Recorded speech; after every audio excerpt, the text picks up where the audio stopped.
അൻവറിനെ പറ്റി ചർച്ച നടന്നിട്ടുണ്ട്. അൻവർ അവിടെ മത്സരിക്കാനുള്ള സമ്മതം മൂളിയിട്ടുണ്ട്. പക്ഷെ പ്രഖ്യാപനം നടത്തുന്നത് UDF ആണ്. സ്ഥാനാർത്ഥികളാരും സ്വയം പ്രഖ്യാപിക്കരുതെന്ന് KPC പ്രസിഡന്റ് തന്നെ വ്യക്തമാക്കിയിട്ടുണ്ട്. അങ്ങനെ ആരും സ്വയം പ്രഖ്യാപിത സ്ഥാനാർത്ഥികളില്ല. ഈ മാധ്യമങ്ങളിൽ സോഷ്യൽ മീഡിയയിലും ഒക്കെ ചുമ്മാ ആളുകളുടെ പേരുകൾ പറയുന്നതാണ്. അത് നിങ്ങളാരും വിശ്വസിക്കരുത്, ജനങ്ങൾ വിശ്വസിക്കരുത്. പാർട്ടി സ്ഥാനാർത്ഥികളെ പ്രഖ്യാപിക്കുമ്പോഴും മാത്രമേ അത് വിശ്വസിക്കാവൂ. സാമൂഹ്യ മാധ്യമങ്ങളിലും ദൃശ്യമാധ്യമങ്ങളിലും ഓരോ ആളുകൾ സ്വയം തയ്യാറാക്കി സ്ക്രിപ്റ്റുകൾ കൊടുക്കാറുണ്ട്. ദയവായി ആ സ്ക്രിപ്റ്റുകൾ ആരും വിശ്വസിക്കരുത്.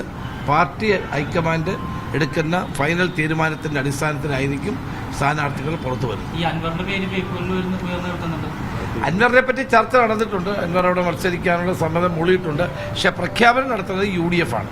അത് എങ്ങനെ വേണമെന്നുള്ളത് പ്രതിപക്ഷ നേതാവും UDF കക്ഷികളും കൂടി തീരുമാനിക്കും. അല്ല, KPC പ്രസിഡന്റ് അങ്ങനെ പ്രഖ്യാപിച്ചില്ല. അദ്ദേഹം തന്നെ അത് പറഞ്ഞല്ലോ, അങ്ങനെ പ്രഖ്യാപിച്ചില്ല. കോൺഗ്രസ് സ്ഥാനാർത്ഥി നിർണയം ഇത്തവണ വളരെ വേഗത്തിൽ തീരുമാനിക്കുകയും നല്ല സ്ഥാനാർത്ഥി ലിസ്റ്റ് പുറത്ത് ഇറക്കാനാണ് ഞങ്ങൾ എല്ലാവരും കൂടി ശ്രമിക്കുന്നത്.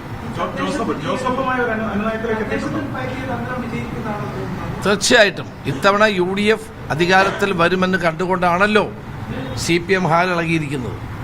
അവർ കോടികളുടെ പ്രചരണം ഇപ്പം തന്നെ ആരംഭിച്ച് കഴിഞ്ഞിട്ടുണ്ടല്ലോ.